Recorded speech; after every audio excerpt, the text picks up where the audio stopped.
Frères et sœurs bien-aimés du Christ, les lectures de ce jour perfectionnent notre foi et nous présentent Jésus comme le signe suprême, Jésus-Christ lui-même.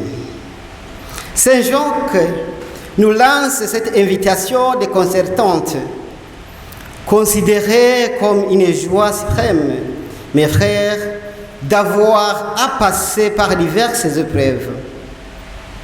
Jacques ne nous demande pas de nous réjouir de l'épreuve elle-même, comme si la souffrance était un bien en soi.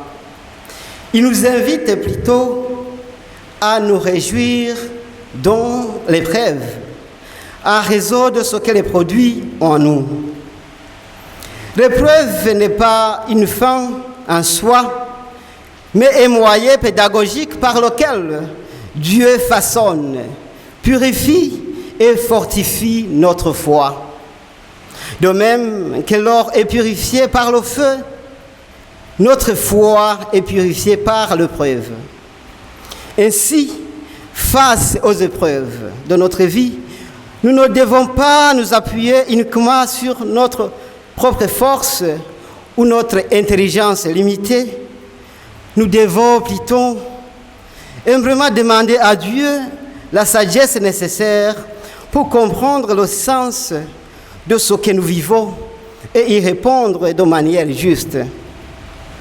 Cette sagesse divine nous permet de discerner sa volonté dans les circonstances concrètes de notre vie et affermir notre foi en nous.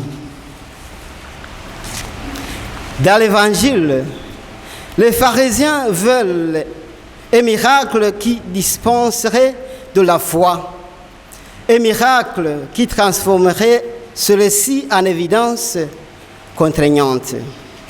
En somme, les pharisiens veulent voir pour croire, alors que Jésus demande de croire pour voir. Cette exigence révèle leur aveuglement spirituel profond, car Jésus avait déjà guéri les malades, avait déjà chassé les démons et avait déjà multiplié les pains. Mais tous ces signes ne leur ont pas suffi, parce que leur foi, leur cœur était fermé et les regards obscurcis par leurs préjugés.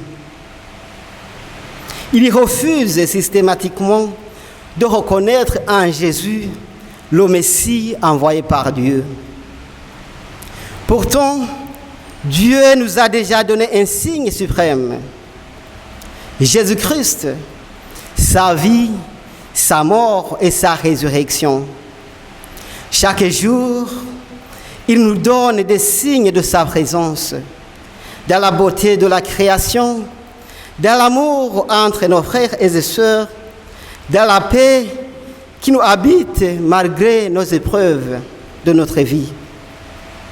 Mais pour voir ces signes, il faut avoir le cœur ouvert et le regard purifié par la foi, car celle-ci est fondée sur une rencontre personnelle avec Dieu qui ne déçoit jamais.